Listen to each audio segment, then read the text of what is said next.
Game சேஞ்சர்ல YouTube channel நேயர்களுக்கு வணக்கம். நான் லக்ஷ்மி தேவி. நம்மளுடைய ஜாதக கட்டத்தில் ஒரு பாவங்களை பற்றியும் பார்த்துட்டே வரோம். இப்போ இன்னைக்கு பார்க்கக்கூடிய பாவகம் 11ஆம் பாவகம். 11ஆம் பாவகம் கால புருஷனுக்கே பார்த்தீங்கன்னா நம்மளுடைய ஆசைகளையும் எண்ணங்களையும் தேவைகளையும் நிறைவு செய்யக்கூடிய ஒரு பாவகமாக வரக்கூடியது. பொதுவாக ஒரு ஜாதகம் ஒரு ஜாதகர் நல்ல பலன்களை வாழ்க்கையில் அனுபவிக்கணும்னா அவங்களுக்கு கேந்திர ஸ்தானங்கள் இருக்கக்கூடிய தசாபுக்தி வரணும். அப்படி இல்லைன்னா கேந்திராதிபதிகளுடைய தசைகள் வரணும். அப்படி இல்லைன்னா பார்த்தீங்கன்னா திரிகோணாதிபதிகளுடைய தசா காலங்கள்லாம் வரணும். இதெல்லாம் இருக்கும்பொழுது தான் ஒரு ஜாதகருடைய லைஃப் பார்த்தீங்கன்னா கொஞ்சம் அந்த ஒரு அப்லிஃப்ட் நல்லா இருக்கும். சில கொடுப்பினைகளை ஜாதகரால் அனுபவிக்க முடியும். சரி, ஓகே. ஆனால் இந்த மாதிரி தசைகள் எல்லாருக்குமே வருமானு கேட்டால் வராது. அதுதான் கொடுப்பனைன்றது. ஸோ அப்படிப்பட்ட ஜாதகர்களுக்கு ஒரு கோல்டன் ஆப்பர்ச்சுனிட்டி மாதிரி இந்த 11ஆம் பாவகத்தில் இருக்கக்கூடிய கிரகங்கள் பலனை கொடுக்கும். அப்போது 11ஆம் பாவகத்தில் எந்த கிரகம் இருந்தாலுமே அவர் ஒரு சுபரே, பாவரும் சுபரே இந்த இடத்துல. அப்போது அவர் ஒரு நட்பு நிலையில் நல்ல விதமாக இந்த 11ஆம் பாவகத்தில் இருந்தாருன்னா நல்ல விதமான பலன்கள், மிகப்பெரிய முன்னேற்றம், வளர்ச்சி ஒரு வாழ்க்கையில் இருக்கும். சில பேருக்கெல்லாம் நீங்கள் பார்த்தீங்கன்னா இந்த உபஜயஸ்தானங்களில் நிறைய கிரகம் இருக்குங்க. சில பேருக்கு 3ஆம் இடம் நிறைய கிரகம் இருக்கும். அதே மாதிரி பார்த்தீங்கன்னா இந்த 6ஆம் இடத்துல நிறைய கிரகம் இருக்கிறது. இந்த 11ஆம் பாவகத்தில் போயிட்டு நிறைய கிரகங்கள் மாடிட்டு இருக்கிறது. இதெல்லாம் பார்க்கும்பொழுது இப்போ இந்த 11ஆம் பாவத்தில் நிறைய கிரகங்கள் இருந்து 1 by 1 அதோட தசாபுக்தி காலங்கள்லாம் வருதுன்னா இந்த ஜாதகர் தான் பார்த்தீங்கன்னா வாழ்க்கையில் தன் ஆசைப்பட்ட அத்தனை விஷயத்தையும் அடைந்து தருவாருங்க. ஒரு விஷயமும் பார்த்தீங்கன்னா இவர் ஆசைப்பட்ட மாதிரி எண்ணங்கள், தேவைகள் எல்லாமே நிறைவேறி ஒரு உயர்வான வாழ்க்கையில், சமுதாயத்தில் ஒரு கௌரவமான வாழ்க்கையில் இருக்கக்கூடிய தன்மையை இந்த 11ஆம் பாவத்தில் இருக்கக்கூடிய கிரகங்கள் செய்ய ஆரம்பிக்கும். சரி, 11ஆம் பாவகத்தில் நம்ம என்னெல்லாம் சொல்லலாம் அப்படின்னு பார்த்தீங்கன்னா உங்களுடைய மூத்த சகோதரம் எப்படி இருப்பாங்க, உங்களுடைய சித்தப்பா, அந்த வகையறாக்களை சொல்லக்கூடிய அமைப்பும் 11ஆம் பாவகம் தான். 11ஆம் பாவகம்ன்றது நண்பர்களை சொல்லக்கூடிய ஒரு ஸ்தானம். நண்பர்களை நீங்கள் எந்த அளவுக்கு மெயின்டைன் பண்ணுவீங்க, அவங்களால வரக்கூடிய பலாபலன்கள் என்ன அப்படின்ற ஸ்தானமும் பார்த்தீங்கன்னா இந்த 11ஆம் பாவகம் தான். 11ஆம் பாவகத்தில் இருக்கக்கூடிய இன்னொரு முக்கியமான ஒரு விஷயம் பார்த்தீங்கன்னா 2ஆம் தாரம் சொல்கிறோம் இல்லையா, இளைய மனைவி. அதாவது முதல் மனைவி இல்லாமல் இளைய மனைவியை குறிக்கக்கூடிய பாவகமாக இந்த 11ஆம் பாவகம் வரும். உங்களுக்கு ஆசை என்னங்க, உங்களுடைய எண்ணங்கள் என்ன, தேவைகள் என்ன, அதெல்லாம் நிறைவேற்ற முடியுமா அப்படின்னு கேட்டால் உனக்கு 11ஆம் பாவகம் வலுத்து இருக்குதுன்னா கண்டிப்பாக உன்னால் நிறைவேற்ற முடியும் அப்படின்னு நம்ம தைரியமாக சொல்லிடலாம் அவங்களுக்கு. ஸோ அதெல்லாம் பண்ணக்கூடிய இடமாக இருக்கும். கால புருஷனுக்கே பார்த்தீங்கன்னா 11ஆம் இடம் எல்லாத்தையும் சொன்னால், நல்ல விஷயங்கள்லாம் சொன்னால் கூட ஒரு வகையில் பாதகஸ்தானம். அப்போ பார்த்தீங்கன்னா உங்களுக்கு இல்லை சில லக்னங்களுக்கு 11ஆம் இடம்ன்றது ஒரு பாதகஸ்தானமாக இருக்கும். இது என்ன பண்ணோன்னு பார்த்தீங்கன்னா உங்களுக்கு நல்லதை செய்துட்டே இருக்கும். அட் த சேம் டைம் பார்த்தீங்கன்னா ஏதோ ஒரு சிக்கலில் போய் உங்களை மாட்டி விட்டுறது, ஏதோ ஒரு பாதகத்தை நிகழ்த்திடுறது, இந்த மாதிரியான விஷயங்களையும் இந்த 11ஆம் பாவகம் செய்யும். ஸோ எல்லாமே சக்ஸஸாக நம்ம போகிறோம் அப்படின்னு நம்ம நினைக்காம கொஞ்சம் அந்த நேரத்தில் உஷாராக கால் வைக்கிறது ரொம்ப நல்லதாக இருக்கும் இவங்களாம். ஓகேங்களா? 11ஆம் பாவத்துடைய காரகத்துவன்றது நிறைய விஷயங்கள் இருக்குதுங்க. பொது சேவை ஈடுபாடில் இருக்கிறது, நீங்கள் செய்யக்கூடிய தொழில் மூலமாக வரக்கூடிய லாபத்தை சொல்லக்கூடியது, குழந்தைங்களுக்கு நல்ல விஷயங்கள், சுப விஷயங்கள் அனைத்துமே பார்த்தீங்கன்னா இந்த 11ஆம் பாவகம் தான் இண்டிகேட் பண்ணும். உங்களை ஒரு சங்கத்தில் தலைவராக ஏற்றுக்கிறாங்க, சங்கத்தில் போய் நீங்கள் ஒரு மெம்பராக சேர்றீங்க, இதுக்கெல்லாம் 11ஆம் பாவகம் வலிமையாக உங்களுக்கு வேலை செய்யணும். அப்போ தான் இது பாசிபிலிட்டிஸ் உண்டு. பதவி வரக்கூடிய அமைப்புகள், பதவியின் மூலமாக நீங்கள் அடையக்கூடிய வசதி வாய்ப்புகள், இப்போ 10க்கு 2 இல்லையா, அப்போ அந்த பதவி மூலமாக வரக்கூடிய உங்களுக்கு வருமானங்கள், லாபங்கள் அனைத்துமே சொல்லக்கூடியது 11ஆம் பாவகம் தான். ஒன்றுக்கு மேற்பட்ட சொத்துக்களை வாங்கி போட்டுட்டே இருப்பாங்க இவங்கெல்லாம். ஒருத்தர் குடியிருக்கணும்னா ஒரு வீடு போதும், பட் இவங்கெல்லாம் பார்த்தீங்கன்னா நிறைய சொத்துக்களை வாங்கி போட்டுட்டு போயிட்டே இருக்கிறது, பொது சேவையில் ஈடுபாட்டில் இருக்கிறது. அரசியல் பொது சேவை ஈடுபாடு என்பது 7ஆம் பாவத்துக்கும் பொருந்தும். ஏன்னா 7ஆம் பாவகம்ன்றதே பார்த்தீங்கன்னா பொது சேவையை குறிக்கக்கூடிய ஒரு பாவகம். அப்போ 11ஆம் பாவத்தில் பார்த்தீங்கன்னா அந்த பொது சேவையின் மூலயமாக வரக்கூடிய வளர்ச்சியை குறிக்கக்கூடிய ஒரு பாவகமாக, அதாவது அதன் மூலயமா அடையக்கூடிய நல்ல விஷயங்கள், இந்த மாதிரி இந்த கிளப்ஸ்லாம் போய் மெம்பராக இருக்கிறாங்க பாருங்க, அந்த மாதிரியான அமைப்புகள், ஒரு பெரிய ஒரு குழு, அதில் போய்ட்டு ஒரு மெம்பராக இருக்கிறது, தலைவராக இருக்கிறது, இந்த மாதிரியான விஷயங்கள் எல்லாமே பார்த்தீங்கன்னா 11ஆம் பாவகம் தான் செய்யும். அரசியல் சார்ந்த விஷயங்கள், அரசாங்கம் தொடர்புடைய நல்ல விஷயங்கள், இது எல்லாமே அனுபவிக்கக்கூடிய பாக்கியதை, இதெல்லாமே பார்த்தீங்கன்னா 11ஆம் இடம் தான். ஏன்னா 11ஆம் இடம்னாலே பார்த்தீங்கன்னா வெற்றி ஸ்தானம். நீங்கள் செய்யக்கூடிய எந்த ஒரு செயலாக இருந்தாலுமே அந்த எண்ணத்தை நிறைவேற்றி வெற்றிகரமாக செயல்படுத்தக்கூடிய பாவகமாக அங்கே இருக்கக்கூடிய கிரகங்கள் உங்களுக்கு துணை புரியும். ஸோ அவயோக கிரகங்கள் ஒரு லக்னத்துக்கும் வந்து ஒரு அவயோகத்தை செய்யக்கூடிய கிரகம் வந்து கண்டிப்பாக இருக்கும். இப்போ இந்த அவயோக கிரகங்கள்லாம் ஒன்றா சேர்ந்துட்டு போய் 11ஆம் இடத்துல போய் இருந்துட்டு அதுவும் வந்து அந்த வீடு கொடுத்த கிரகம் வலுவாயிடுச்சு அப்படின்னாலே இந்த மாதிரியான ஒரு கொடுப்படை கொண்ட ஜாதகர் வந்து வேற யாருமே இருக்க மாட்டாங்க. அந்த அளவுக்கு தசாபுக்தி நடக்கணும். அவங்களுக்கு நடக்கும்பொழுது மிகப்பெரிய யோக பலன்களை வந்து இந்த ஜாதகம் வந்து அனுபவிப்பார். ஓகேவா? ஓகே, 11ஆம் இடத்தினுடைய தசாபுக்தி வந்துடுச்சுன்னா என்னெல்லாம் நடக்கும் உங்கள் வாழ்க்கையில் அப்படின்னு பார்த்தீங்கன்னா, உங்களுடைய ஏதோ ஒரு நீண்ட நாள் ஆசைகள், நிறைவேறாத ஆசைகள் இருந்ததுன்னா அதெல்லாம் வந்து இப்போ நிறைவேற போகுதுன்னு அர்த்தம். சில நேரங்களில் இது வந்து 7ஆம் பாவகத்தில் இருக்கக்கூடிய பிரச்சனைகள் ஏதாவது இருந்து நீங்கள் ஒரு பிரிவினை ஏற்பட்டதுன்னா, அடுத்தது 11ஆம் அதிபதியோட திசை நடக்குதுன்னா உங்களுக்கு ரீமேரேஜ் நடக்க போகுதுன்னு அர்த்தம். ஓகேவா? அப்போது சப்போஸ் வந்து 7ஆம் பாவகம் வலிமையாக இருந்து 11ஆம் பாவகம் வேலை செய்யுதுன்னா, ஆல்ரெடி வந்து ஒரு மேரேஜ் லைஃப்பில் இருந்தால் கூட வேறு விதமான தொடர்புகளை வந்து இந்த 11ஆம் பாவகம் ஏற்படுத்தி கொடுத்துரும்.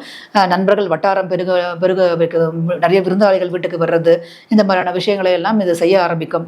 அடுத்து வந்து பார்க்கும்பொழுது நீங்கள் வந்து ஒரு தொழில் செய்ய போகிறீங்க, அதில் எனக்கு லாபம் வருமானு கேட்டால் தைரியமாக நீங்கள் தொடங்கலாம். ஏன்னா வந்து 10க்கு 2ன்றதுனால நீங்கள் செய்யக்கூடிய தொழில் மூலியமாக லாபம் உங்களுக்கு கண்டிப்பாக வந்தே தீரும். இந்த விஷயத்தை வந்து 11ஆம் பாவகம் செய்கிறோம். ஓகேவா? இப்போ நீங்கள் வந்து அரசியல் இருக்கிறீங்க, எனக்கு ஒரு பதவி கிடைக்குமா, இந்த தேர்தலில் நான் வெற்றி பெறுவேனா அப்படின்னா, ஏன்னா வந்து 11ஆம் இடம் நிவர்த்தின்றதுனால நீங்கள் எந்த கொஸ்டின் கேட்டாலுமே அது வந்து பாசிட்டிவான பதிலாக தான் இந்த 11ஆம் பாவகம்ன்றது கொடுக்கும். ஸோ இந்த மாதிரியான விஷயங்கள் எல்லாமே வந்து பார்த்தீங்கன்னா 11ஆம் இடத்தினுடைய தசாபுத்தி காலங்களில் உங்களுக்கு ஏற்படும். ஓகேவா? இது வந்து பொதுவான பலன் தாங்க. எப்பவுமே வந்து ஒரு பாவகத்திற்கும் வந்து பார்த்தீங்கன்னா 100கணக்கான காரகத்துவ விஷயங்கள் இருக்குது. பட் நான் மென்ஷன் பண்ணுறது சில குறிப்பிட்ட காரகத்துவ விஷயங்கள், நம்ம டே டு டே லைஃப்பில் நம்ம மீட் பண்ணக்கூடிய எல்லாருக்கும் ஏற்படக்கூடிய சில காரகத்துவ விஷயங்களை தான் உங்களுக்கு சொல்லியிருக்கேன் நான். ஓகேவா? 11ஆம் பாவகத்தில் இருக்கக்கூடிய கிரகத்தினுடைய அமர்வுகள் வந்து எப்படி வேலை செய்யுன்றதை பார்க்கலாம். 11ஆம் பாவகத்தில் ஒரு மைனஸ் என்னன்னு பார்த்தீங்கன்னா, இது 4க்கு வந்து 8ஆம் மறையும். புரியுதுங்களா?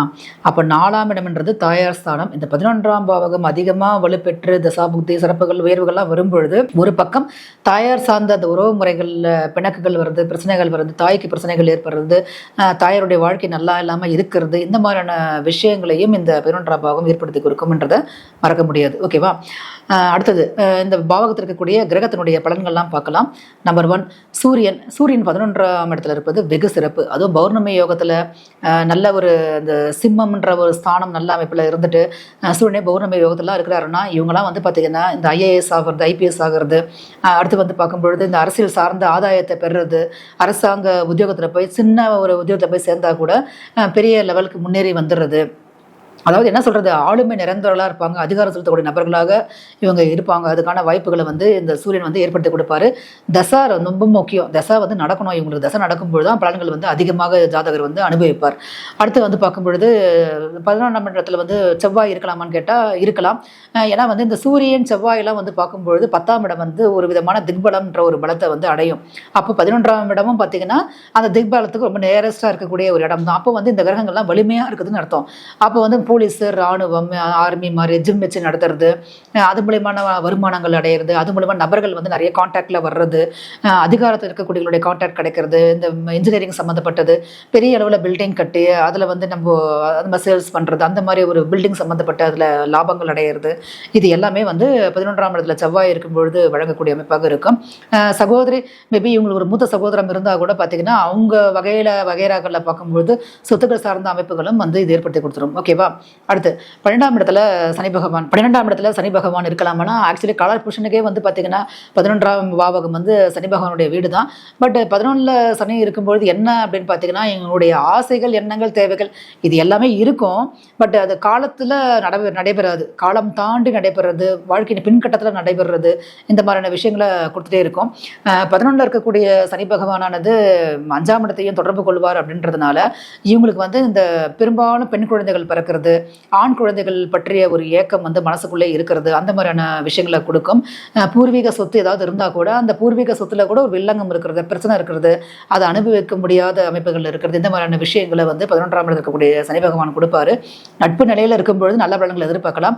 பட் அது ஒரு பகை வீடெல்லாம் இருக்கும்பொழுது பெருசாக வந்து இந்த சனி பகவான் வந்து நன்மையை தரக்கூடிய அமைப்பில் இருக்க மாட்டார். எனிஹவ் அனுபவிப்பார். பட் காலதாமதமாக தான் இவருடைய எண்ணங்கள் ஆசைகள் எல்லாமே வந்து நிறைவேறும் அப்படின்றத நம்ம சொல்லலாம். அடுத்து வந்து 11ஆம் பாவத்தில் சுக்கிரன். 11ஆம் பாவகத்தில் சுக்கிரன் இருக்கும் பொழுது பார்க்கும்பொழுது இவங்களும் வந்து பார்த்தீங்கன்னா நிறைய பெண்கள் சம்மந்தப்பட்ட பிரச்சனைகள் வந்து அந்த குடும்பத்தில் இருக்கவங்க. நண்பர்கள் வந்து நண்பர்களுடைய அவங்களுடைய ரெக்கமெண்டேஷனில் இவங்க ஒரு மேரேஜ் பண்ணிக்கிறது, அவங்களுடைய உறவுக்கார பெண்ணை திருமணம் பண்ணிக்கிறது, அந்த மாதிரி அமைப்புகளை வந்து இது கொடுத்துரும். சிலருக்கு இது வந்து பார்த்தீங்கன்னா திருமணம் வந்து நடக்கிற முடிகிற நேரத்தில் நின்று போயிடுறது, வேற ஒரு திருமணம் நடக்கிறது, காலதாமதமான திருமணத்தை வந்து இந்த 11ஆம் இடத்துக்கு சுக்கிர பகவான் வந்து ஏற்படுத்தி கொடுப்பாரு. அதுவும் பாதகஸ்தானத்தோட நீச்சம் அதெல்லாம் தொடர்பு கொள்ளும் பொழுது பெருசாக திருமண வாழ்க்கை வந்து சிறப்பாக இவங்களுக்கு இருக்கிறது கிடையாது. இதையும் நம்ம பார்க்க வேண்டியதாக இருக்குது. நெக்ஸ்ட் பார்க்கும்போது 11ஆம் இடத்துல புதன் இருக்கலாம். புதன் வந்து உங்களுக்கு நிறைய நட்பு வட்டங்களை ஏற்படுத்தி தர்றது, என்ன சொல்றதுங்க, பிளான் பண்ணி எல்லா விஷயத்தையும் வந்து தனக்கு சாதகமாக பயன்படுத்திக்கிறது, நடக்கக்கூடிய சம்பவங்களை வந்து இவங்களுக்கு ஏற்ற மாதிரி இவங்க மாற்றிக்கிறது, அந்த மாதிரியான விஷயங்களை வந்து புதன் பண்ண வைப்பார். புதன் இருக்கலாம், ஒன்றும் பெருசாக வந்து நன்மையோ தீமையோ பெருசாக வந்து இல்லை கிடையாது உங்களுக்கு. அடுத்து வந்து பார்க்கும்பொழுது 11ஆம் இடத்துல சந்திரன். 11ஆம் இடத்துல சந்திரன் இருக்கும்பொழுது உணவு சார்ந்த விஷயங்கள், நீர் சார்ந்த நிலைகள் மூலயமாக ஆதாரங்கள் வர்றது, மக்கள் சார்ந்த விஷயங்கள், பயணங்கள் மூலமாக ஆதாரங்கள் பெறுவது, ஒரு மக்கள் நல பணியாளராக இருப்பது, அது மக்களுக்கு சேவை செய்யறதுக்கு முன்னாடி நின்று பண்றது, அந்த மாதிரியான விஷயங்கள் வந்து சந்திரன் 11ஆம் இடத்துல இருக்கும் பொழுது ஜாதகர் அனுபவிப்பார். இது ஓரளவுக்கு நல்ல அமைப்பாக தான் கருதப்படுகின்றது. ஓகேவா? 11ஆம் இடத்துல ராகு. 11ஆம் இடத்துல ராகுலாம் இருக்கும் பொழுதுலாம் வந்து என்ன சொல்றதுங்க, பக்காவா இருக்கும். 11ஆம் இடத்துல ஜென்ரலி வந்து பார்த்தீங்கன்னா ராகுக்கு வந்து ரொம்ப உகந்த ஒரு இடம். சரராசிகள் சம்மந்தப்படும் பொழுது ரொம்ப எதிர்பார்க்காத திடீர் அதிர்ஷ்டம், யோகம், இந்த பிதிராஜ சொத்துக்கள்லாம் அடையிறது, தாத்தா வழி சொத்துக்கள் அடையிறது, பாட்டி வழி சொத்துக்கள் வர்றது, இந்த மாதிரி ராகு கேதுகள்லாம் இருக்கும் பொழுது அதுவும் ராகு தான் ஸ்பெஷல். இதில் ராகு இருந்தார்னா வந்து மிகப்பெரிய மேன்மையான பலன்களை வந்து இந்த தசாபுக்தி காலத்தில் கொடுத்துட்டு போயிடுவார். ராகு அந்த அளவுக்கு வந்து ஒரு சுபத்தன்மையோடு இருக்கணுன்றது அவசியம்.